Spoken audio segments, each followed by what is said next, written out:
Good evening, everyone. So I'll be presenting my study on the association and impact of 22q11 deletion in conotruncal defects, a prospective observational study. So 22q11 deletion is the most common chromosomal deletion syndrome and has got multi-system involvement. And typically, it is associated with conotruncal defects, that is tetralogy of Fallot, truncus arteriosus, DORV, and interpret arch. And these studies have described its association with poor outcomes. So this is the typical facies which has been described in DiGeorge syndrome. And the 2018 AHACC guidelines, they give a class 2A recommendation for genetic testing for 22q11 deletion in patients with conotruncal defects. So our hypothesis was that among patients with conotruncal defects, 22q11 deletion is present among 10 to 20%. And it is associated with more complex morphology, higher mortality, and increased surgical and percutaneous interventions. So the aim was to find out the prevalence of 22q11 deletion among patients with conotruncal defects and its relation to the clinical profile and outcome. Primary objective was to detect the prevalence of 22q11 deletion among patients with conotruncal defects. Secondary objectives were to assess the relation with the morphology of the conotruncal defects and the clinical profile and the short-term clinical outcomes. So it was a prospective observational study carried out in a tertiary care center in South India. Transthoracic echocardiogram was done for the diagnosis of conotruncal defects, and the clinical and demographic details were collected from the electronic medical records. So we included all patients registered in our hospital who have conotruncal defects on echocardiogram, including classical TOF with absent pulmonary valve, truncus arteriosus, interpret aortic arch, DORV, and other arch anomalies. And patients or their guardians not consenting for genetic testing were excluded. And this study was supported by the PCSA research grant 2020-2021. And for genetic analysis, 2 ml of venous blood was collected in a heparin vial, and FISH was done by a qualified geneticist.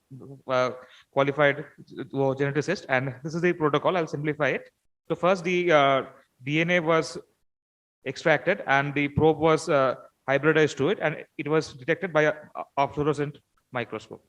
So here we can find that here we have one red dot and 2 green dots. So this sample is positive for 22q11 deletion. Whereas here we see 2 red dots and 2 green dots. So it's a not one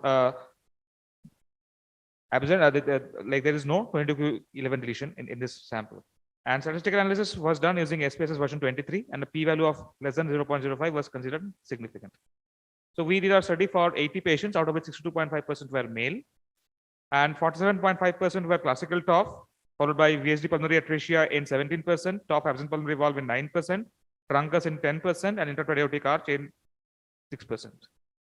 And out of these, 49% had a right aortic arch, 15% had an aberrant right subclavian artery, 20% had MAPCUS. And out of them, 72.5% underwent surgery at a median age of 13 months, 28.7% underwent percutaneous interventions like BPV and branch P angioplasty, and none of them received any irradiated blood, but no graft versus host disease was seen among them. So the median age at follow-up of this patient was 5 years, and overall mortality was 5% at a mean age of 6 months, and all of them had died of post-operative sepsis. So the overall prevalence of 22q11 deletion was 40%, and if we go by the specific defects, the highest was seen in those with aberrant subclavian artery, followed by TOF with absent pulmonary valve. And we found that those who carried the mutation, they had a higher prevalence of dysmorphic facies, but it was surprising that those who tested positive for this mutation, only 6% of them had documented hypocalcemia. All the others had a normal calcium levels.